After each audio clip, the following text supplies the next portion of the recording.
Hi student. GIT का online class में आप सबका स्वागत है। और आज की क्लास में हम जानेंगे अकाउंटिंग में कंपाउंड जर्नल एंट्री के बारे में। क्योंकि पिछली क्लास हमने आपको बताया था कि जर्नल एंट्री क्या होता है और ये कितनी टाइप के होते हैं। तो जिसमें से हम लोगों ने पढ़ा था क्या, सिंपल जर्नल एंट्री। ये सिंपल जर्नल एंट्री क्या होता है और इसकी ट्रांजेक्शन की एंट्री हम कैसे कर। तो सिंपल जर्नल एंट्री हमने क्या होता है कि एक अकाउंट डेबिट होगा और दूसरा अकाउंट क्या होगा। लेकिन आज की क्लास में हम जानेंगे क्या, कंपाउंड जर्नल एंट्री। जिस कंपाउंड जर्नल एंट्री में क्या होगा कि एक से अधिक अकाउंट डेबिट होगा और एक से अधिक अकाउंट क्या होगा। अब देखिए यहाँ क्या रहा है, कंपाउंड जर्नल एंट्री ऐसी जर्नल एंट्री जिसमें एक से अधिक अकाउंट डेबिट या एक से अधिक अकाउंट क्रेडिट, वो हमारा क्या कहलाता है, कंपाउंड जर्नल एंट्री कहलाता है। अब ध्यान दीजिए, जैसे हम सिंपल एक ही उदाहरण दे रहे हैं कि हम ये कहें कि हम परचेज किए कोई मशीनरी और हमने खरीदा कितने रुपए का, 50 में। कितने रुपए का खरीदे हैं, 50 है। लेकिन जो हम पेमेंट किया ना वो दो मेथड से की। दो मेथड से क्या, पहला कुछ कैश से दिया और दूसरा कुछ क्या किया, ऑनलाइन। आया समझे ना। तो आप समझिए, पहले कि मशीनरी खरीद रहे हैं तो मशीनरी हमारा क्या हो जाएगा, बिजनेस में आ रहा है, डेबिट हो जाएगा। कितने रुपए से, 50। कितने रुपए से, 50। और जब यही मशीनरी हमने खरीदा तो पेमेंट दो मेथड से किया, पहला क्या था और दूसरा क्या था, बैंक। दूसरा यहाँ पे क्या हो जाएगा, बैंक। तो अभी ध्यान दीजिए कि जो हमने कैश किया, तो कैश हमने कर दिया 20,000 और बैंक हमने कर दिया कितना, 30। दोनों मिलके कितना हो जाएगा। तो ये जब मशीनरी हमारे बिजनेस में आ रहा था तो क्या हो रहा था, डेबिट। और जब कैश हमारे बिजनेस से आ रहा था क्या हो जाएगा, और जब बैंक देने वाला क्या हो जाएगा। तो हम ये क्या करेंगे, और कंपाउंड जर्नल एंट्री में नहीं आएंगे ना, और सिंपल जर्नल एंट्री में करेंगे। तो ये जर्नल एंट्री हमको दो बार पास करना होगा। कितनी बार पास करना होगा, दो बार। चूंकि क्या करेंगे, एक बार मशीनरी हम दिखाएंगे कितने रुपए का, 20,000। एक बार कितने का दिखाएंगे, 20,000 का। और 20,000 करने के बाद हम ट्रांजेक्शन कर लेंगे किससे, कैश। और जब सेव कर लेंगे फिर दूसरी बार हम ट्रांजेक्शन करेंगे, उसमें दिखाएंगे 30,000 का और फिर पेमेंट करेंगे किससे, बैंक। आया समझे ना। ये ट्रांजेक्शन में कितनी बार किया, दो बार। कब, कि जब हम सिंपल जर्नल एंट्री में रहेंगे। लेकिन वही जब हम कंपाउंड जर्नल एंट्री में आएंगे तो दो एंट्री करने में हम कितना एंट्री करेंगे, एक। जैसे देखिए आगे कह रहा है, दो या दो से अधिक सिंगल जर्नल एंट्री पास करने के बजाय हम एक ही कंपाउंड जर्नल एंट्री भी पास कर सकते हैं। और जो बार बार आपको सिंपल जर्नल एंट्री करना है तो उससे बेहतर है कि आप एक ही बार क्या कर लीजिए, कंपाउंड जर्नल एंट्री पास कर। जैसे अब नीचे आए तो आपको एक उदाहरण दिखेगा,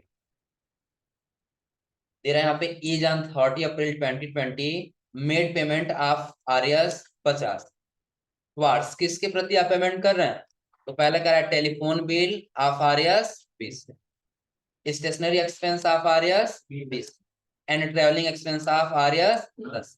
सारा पेमेंट किसके माध्यम से कर रहे हैं, चेक के माध्यम। यानी कि आपने तीन जगह खर्च किया और तीनों जगह का पेमेंट आपने एक ही जगह से किया, वो आपने कहां से किया, चेक के माध्यम। आया समझे ना। तो आप अलग अलग एक्सपेंस किए हैं तो आप क्या करेंगे, और जो सिंपल जनरल एंट्री में जाएंगे तो पहले यही दिखाएंगे ना कि आपने क्या किया है, 10,000 का क्या किया, ट्रेवलिंग एक्सपेंस खर्च किया।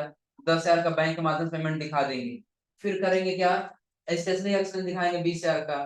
फिर आप 20,000 का क्या करेंगे, बैंक के माध्यम से पेमेंट दिखा देंगे। तो ये आपको एंट्री कितनी बार करना होगा, तीन। कितनी बार करना होगा, तीन बार। ये चाहती है 3 बार न करना पड़े तो हम उसका एंट्री एक ही बार में पास कर सकते हैं, जो हमारा क्या होगा, कंपाउंड जनरल है। जिसका फॉर्मेट नीचे देखिए दे रहा है कि आप कितने तारीख को कर रहे हैं, 30 अप्रैल को।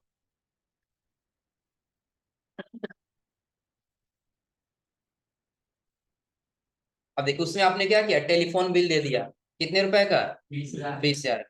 स्टेशनरी एक्सपेंस कर दिया कितने रुपए का, 20,000 का। और ट्रेवलिंग एक्सपेंस कर दिया आपने कितने रुपए का, 10,000। और सारा आपने बैंक के अकाउंट से दिया कितने रुपए, 50। तो अब यहाँ पे डेबिट ये सारा क्यों हो रहा है, क्योंकि आप लोगों ने पढ़ा है कि जितना भी आप एक्सपेंस करेंगे वो किस अकाउंट में जाएगा, नॉमिनल। किस अकाउंट में जाएगा, नॉमिनल। जैसे आपने टेलीफोन बिल एक्सपेंस किया, प्लस आपने क्या किया, स्टेशनरी एक्सपेंस किया और आपने ट्रैवलिंग एक्सपेंस। तो एक्सपेंस का अकाउंट आपका होता है कौन सा, नॉमिनल। कौन सा होता है, नॉमिनल। और नॉमिनल का मतलब क्या कहता है कि जब एक्सपेंस हो, व्यय हो, तो आप उसको डेबिट करिए, और जब इनकम यानी कि आय हो तो आप उसको क्या करिए, क्रेडिट करिए। तो यहाँ पे हमारा इनकम हो रहा है कि एक्सपेंस हो रहा है? एक्सपेंस हो तो डेबिट हो कि क्रेडिट? डेबिट। तीनों अकाउंट क्या हो जाएगा? डेबिट। और देने वाला कौन है? बैंक। बैंक किस अकाउंट का? पर्सनल का है। पर्सनल अकाउंट का है ना, तो पर्सनल अकाउंट के रूल के हिसाब से क्या हो जाएगा? तो हमने पढ़ा था डूअल एक्सपेक्ट कॉन्सेप्ट में कि जब हम एंट्री पास करते हैं तो वहां पे हमारा क्या होता है? वहां पे हमने ये पढ़ा था कि डेबिट और क्रेडिट का बैलेंस हमेशा क्या होता है? बराबर बराबर। तो यहाँ पे आप मैच कराइए कि आपने जितना एक्सपेंस किया वो और जितना पेमेंट किया वो दोनों क्या इक्वल टू है, यानी कि डेबिट और क्रेडिट दोनों का बैलेंस क्या होगा? बराबर। अगर यही हम जनरल एंट्री पास करते, सिंपल जनरल एंट्री, हमको कितनी बार एंट्री करना पड़ता? 3। लेकिन 3 बार न करने के बजाय हम एक ही बार में कंपाउंड जनरल एंट्री पास कर। क्लियर सबको ना? यानी कि ध्यान रखिएगा कि जब सिंपल जनरल एंट्री करेंगे तो आप एक ट्रांजेक्शन की एंट्री एक ही बार में कर पाए, लेकिन जब आप कंपाउंड जनरल एंट्री करेंगे तो आप क्या कर सकते हैं? एक से अधिक अकाउंट डेबिट कर सकते हैं और एक से अधिक अकाउंट क्या कर सकते हैं? क्रेडिट कर सकते हैं। क्लियर सबको ना? और जब नीचे आए थे यहाँ पे इसको समझा रहे, देखिए कैसे। बार बार ऐसे क्यों हो रहा है जी?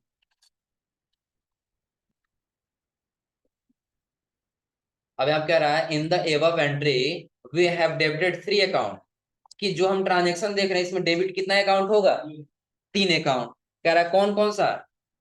Telephone bill, stationery expense and travelling. कि यहाँ पे हमारा 3 अकाउंट डेबिट हो रहा है, कौन कौन सा? टेलीफोन बिल, स्टेशनरी एक्सपेंस और travelling. And credit 1 account that is city bank account. कि क्रेडिट आपका एक ही अकाउंट हो रहा है, जो कौन सा हो रहा है?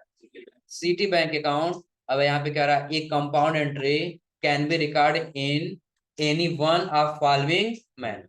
कि आप क्या कर सकते हैं, इन जितना भी आपने अकाउंट बनाया है इन सभी अकाउंट का आप एक ही कंपाउंड जर्नल एंट्री पास कर सकते हैं, जो नीचे दिया गया है। कह रहे हैं यहाँ पे debit multiple account and credit 1। ये कंपाउंड का रूल है कि आपका मल्टीपल अकाउंट डेबिट हो सकता है, लेकिन एक क्रेडिट अकाउंट कितना होगा? एक हो। अगला कह रहा है debit multiple account and credit multiple account. ऐसा भी हो सकता है कि आपका मल्टीपल अकाउंट डेबिट और मल्टीपल अकाउंट क्या हो? क्रेडिट। अब देखिए जैसे हमने यहाँ पे ट्रांजेक्शन किया था ना, यही वाला, तो यहाँ पे 2 अकाउंट क्रेडिट कैसे होगा? अभी आपका अकाउंट डेबिट कितना हुआ है? 3 हुआ है ना, और क्रेडिट कितना हुआ है? क्योंकि आपने सारा पेमेंट किसके माध्यम से किया? बैंक के माध्यम। और यही कह दे अगर जो कि आपने बैंक के माध्यम से कितना किया है? 30,000, और फिर कैश आपने कितना कर दिया? प्लस आपने कैश कर दिया। अब बताइए यहाँ पे आपका क्रेडिट अकाउंट कितना हो जाएगा? यानी कि मल्टीपल अकाउंट डेबिट और मल्टीपल अकाउंट क्रेडिट। क्लियर सबको ना? और फिर अगला कह रहे हैं यहाँ पे 1 account debit 1 account and credit multiple. कि ऐसा भी हो सकता है कि डेबिट आपका एक अकाउंट होगा और क्रेडिट आपका क्या होगा? Multiple account. जैसे एग्जांपल के तौर पे आपने 50,000 का कोई सामान खरीद लिया, कितने रुपए का? 50,000। प्लस आपने पेमेंट 2 मेथड से किया, बैंक से और कैश। तो डेबिट तो आपका एक ही होगा ना, जो आपने परचेस किया, लेकिन पेमेंट आपने कितने मेथड से किए? 2 में। क्लियर सबको ना? तो ऐसे जितने भी ट्रांजेक्शन आएंगे वो आपके किस कैटेगरी के अंतर्गत आएंगे? Compound general entry. क्लियर सबको ना? अब जैसे नीचे देखिए यहाँ पे दे रहा है धनलक्ष्मी एंटरप्राइजेज।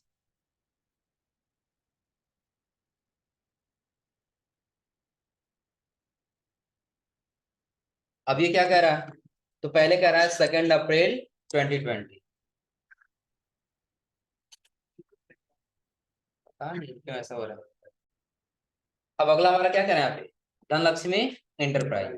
कि धनलक्ष्मी एंटरप्राइजेज के माध्यम से कुछ ट्रांजेक्शन हो रहा है। इसमें कुछ आपको जितने भी ट्रांजेक्शन मिलेंगे तो दोनों के मिक्सिंग मिलेंगे।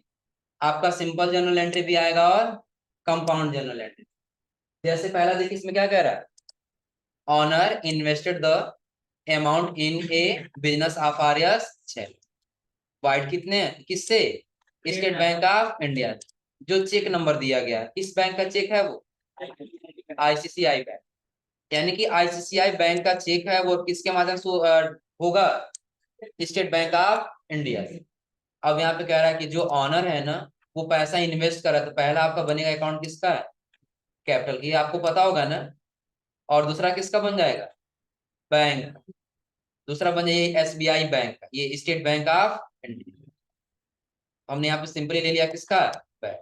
अब अमाउंट कितना दे रहा है, 6 लाख ऊपर और 6 lakh.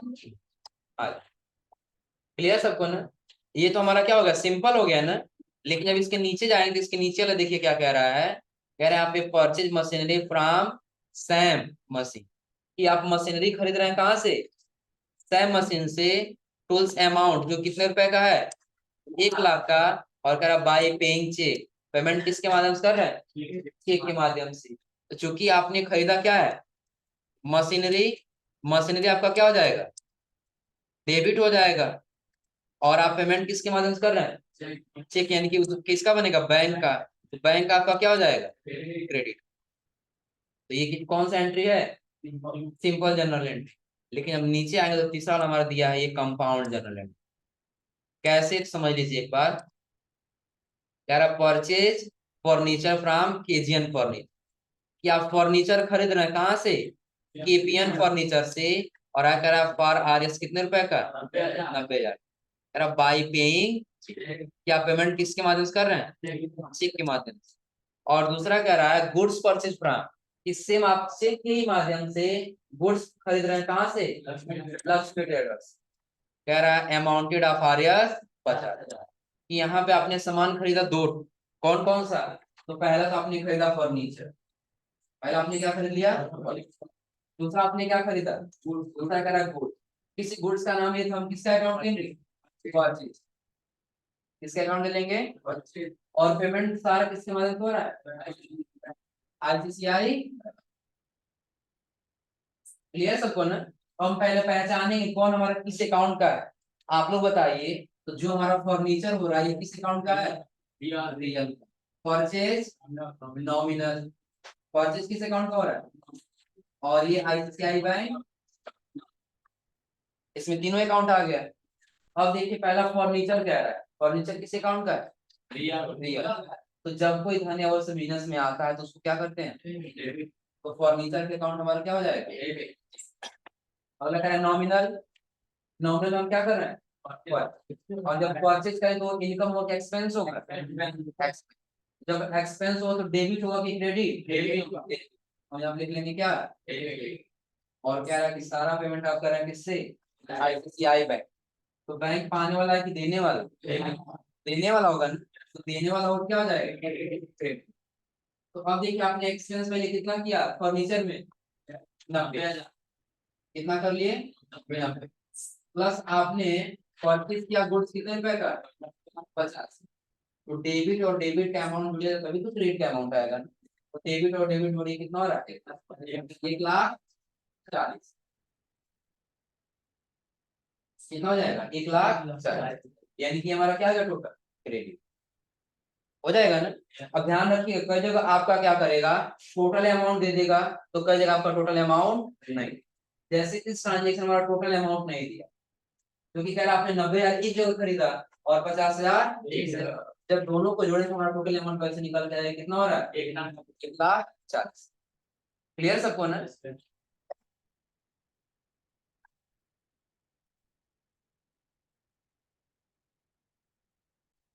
Sold goods on cash amounted of RS 5,000 to Ganesh enterprise, कि यहाँ पे क्या हो रहा है, सोल्ड किया जा रहा है कैश अमाउंट से, किससे सेल किया जा रहा है, गणेश इंटरप्राइज। खड़े हो तो सत्यम, बताओ ये transaction, sold goods on cash amounted RS 5,000 to Ganesh enterprise. Simple journal entry का, कंपाउंड का नहीं। पहचाना भी नहीं, हमने बता दिया कि हाँ ये सिंपल जनरल एंट्री।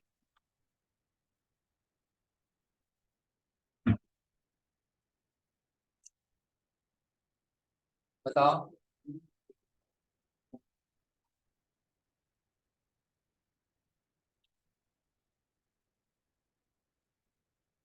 बताओ जी सार्थक।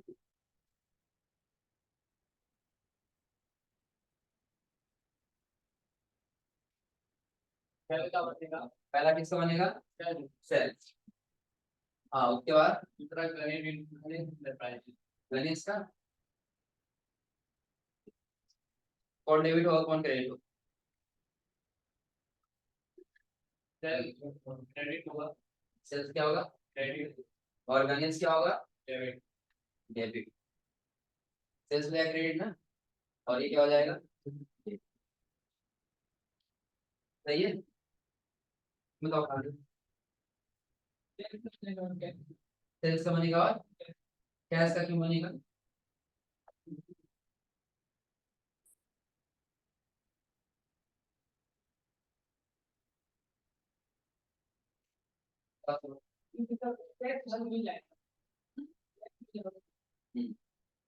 और कैश नहीं मिलता तब हम क्या, कैश कोई नहीं मिलता तब हम क्या,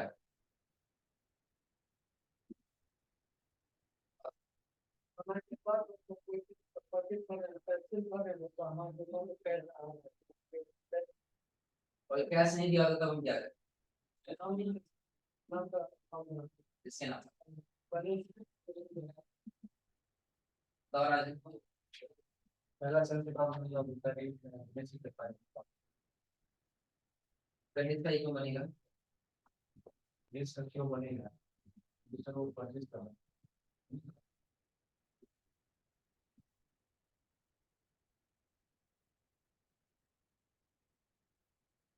और कैश का क्यों बनेगा, सही रहेगा, कैश ही देगा और कैश नहीं देगा तो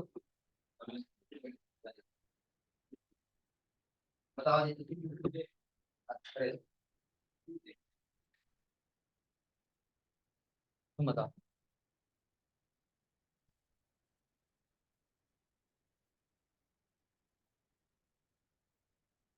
कैश का और कैश का और गणेश का, तो मान लेते हैं पहले हमने कैश का बना दिया और दूसरा हमने गणेश का बना, अब बताओ कौन डेबिट होगा कौन क्रेडिट, आगे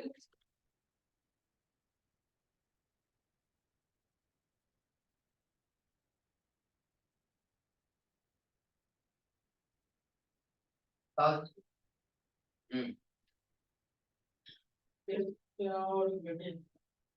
का और गणेश का, मान लेते हैं सेल्स का बन गया और दूसरा गणेश का बन गया, तो गणेश का ही क्यों लेंगे हम,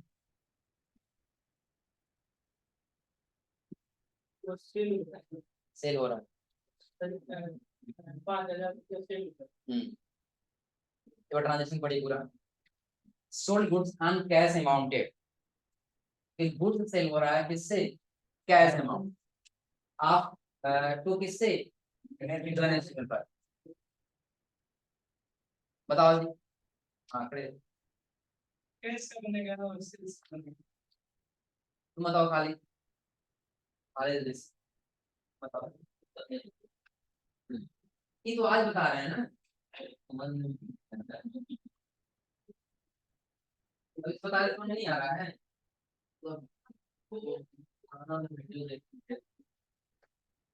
बताओ जी, हाँ कैश का बनेगा और दूसरा एक कैश पर दूसरा बताओ जी,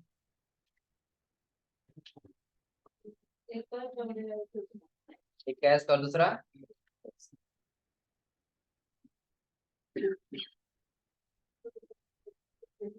सेल्स का बनेगा और गणेश, बताओ जी, सेल्स का और गणेश एंटरप्राइज,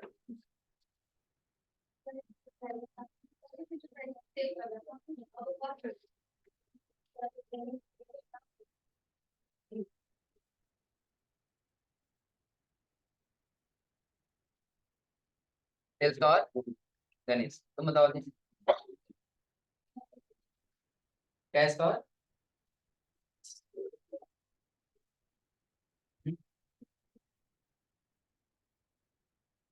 बताओ, सेल्स का सेल्स का और कैश, हाँ बताओ जी, पहले बताओ, बच्चे मत करो, तुम्हारा भी मरा है, बताओ सेल्स और बताओ, हम तीन बना दीजिए,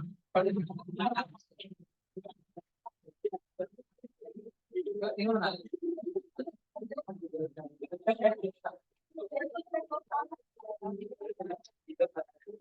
बता दी अमन, बता सेल्स का और कैश। बताइए विपिन।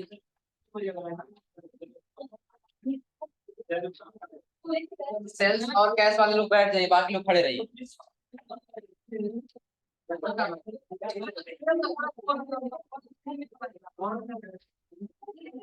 बैठिए लोग, सही लोग बैठिए। पहले ट्रांजेक्शन समझिए। कह रहा sold goods on cash amount. हमने आपको पहले ही बताया है कि जब हम कहीं जाते हैं सामान खरीदने और जब उसको कैश पैसा दे देते हैं तो हमारा नाम नहीं पूछता है। आया समझे ना। और जब कैश नहीं देते तब हम हमसे नाम पूछे। तो जब हम पहले ही देख रहे हैं आप कह रहे हैं कैश अमाउंटेड, हमको गणेश एंटरप्राइज से कोई मतलब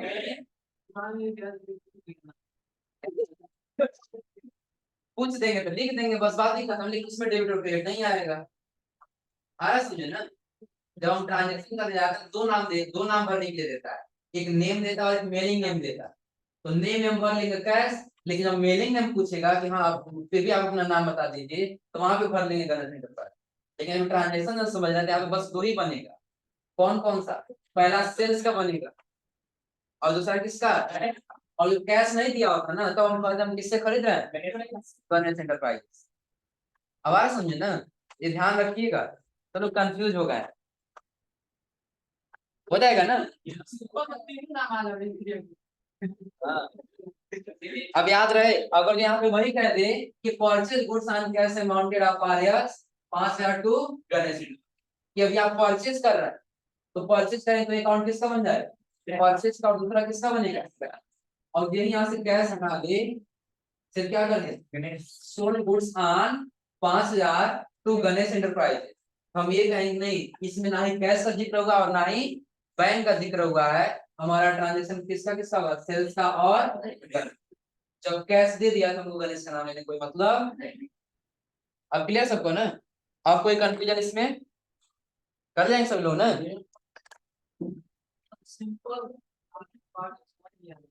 क्या आएगा? समझ में आएगा। तो यहाँ तक क्लियर सबको ना। अब अगला देखिए कह रहे हैं यहाँ पे purchase goods from mister Vivek on cash amount. अब समझिए ये कंपाउंड जर्नल एंट्री है। कह रहे हैं यहाँ पे purchase goods from mister Vivek on cash amount. तो पहले आप समझ लीजिए परचेज हो रहा है और फिर क्या हो रहा है? विवेक हो रहा है किससे? कैश से। तो इतना ही हम पहला बना लेंगे परचेज का और दूसरा बना लेंगे किसका? कैश। दूसरा किसका बन जाएगा? कैश। हो जाएगा ना। फिर आगे अमाउंट कह रहा है कितना? 2,000। और कह रहा है आगे 100 रुपया discount was receive from mister Vivek for the goods purchase on cash of Rs. तो कि आप गुड्स खरीदने गए हैं यानी परचेज करने गए किसके पास? मिस्टर विवेक के पास। और जो भी हम गुड्स खरीद रहे हैं वो किससे खरीद रहे हैं? कैश खरीद रहे हैं। जो हम कैश खरीद रहे हैं ना तो उनको ये लग नहीं है जब कैश खरीद रहा है इसको 100 रुपया क्या करना चाहिए? डिस्काउंट दे दे। तो यहाँ पे देखिए, तो पहला हमने जब मिस्टर विवेक से खरीदा तो हमारा पहला अकाउंट किसका बनेगा? पहला किसका बनेगा? किसी गुड्स का नाम नहीं है ना। गुड्स का नाम किसका बनेगा? और किससे खरीद रहा है? विवेक से। लेकिन किससे? किससे? कैश से। तो पहला हमारा बनेगा किसका? परचेज। और दूसरा कैश। उसके बाद हमको क्या हो रहा है? डिस्काउंट मिल रहा है ना। अगला हमारा किसका बनेगा? डिस्काउंट। हाँ डिस्काउंट रिसीव हो जाएगा। यहाँ पर देखिए दो चीज होता है, डिस्काउंट रिसीव होता है और डिस्काउंट अलाउ। जब सेल करेंगे तो अलाउ होगा और जब परचेज करेंगे तो क्या होगा? यहाँ पे होगा हमारा डिस्काउंट। और हम परचेज कर रहे हैं ये अकाउंट हमारा क्या हो जाएगा? डेबिट। कितने अमाउंट से? 2,000 खरीद रहे हैं ना। 2,000। फिर कैश हमारे बिजनेस में आ रहा है कि जा रहा है? जा रहा है। क्या होगा? और कैश हमारे बिजनेस में है क्या हो रहा है? रिसीव हो रहा है। एक प्रकार का क्या इनकम है ना। इनकम है तो क्या होगा? तो जब हम क्रेडिट, जब हमको 100 रुपया मिल गया है फिर हम उसको पैसा कितना देंगे? तो ये क्रेडिट और डेबिट जुड़े कितना हो जाएगा? और डेबिट का अमाउंट कितना है? हो जाएगा ना। कोई दिक्कत इसमें? तो आज आप लोग ये पढ़ के समझ के आइएगा। आज कोई आप लोग ट्रांजेक्शन नहीं दे रहे हैं सिर्फ इसलिए ताकि ये जो ट्रांजेक्शन दिया गया जो हमने बताया है जिसको आप लोग एक बार घर पे समझ सकें क्यों डेबिट हो रहा है और क्यों क्रेडिट। क्लियर सबको ना? इसको समझिएगा, नहीं बात फिर एक बार आप हमसे पूछ लीजिए, हो जाएगा ना? और अगली क्लास में हम पढ़ेंगे ट्रायल बैलेंस। फिर आज आप लोग इतना पढ़ के समझ के आइएगा लोग।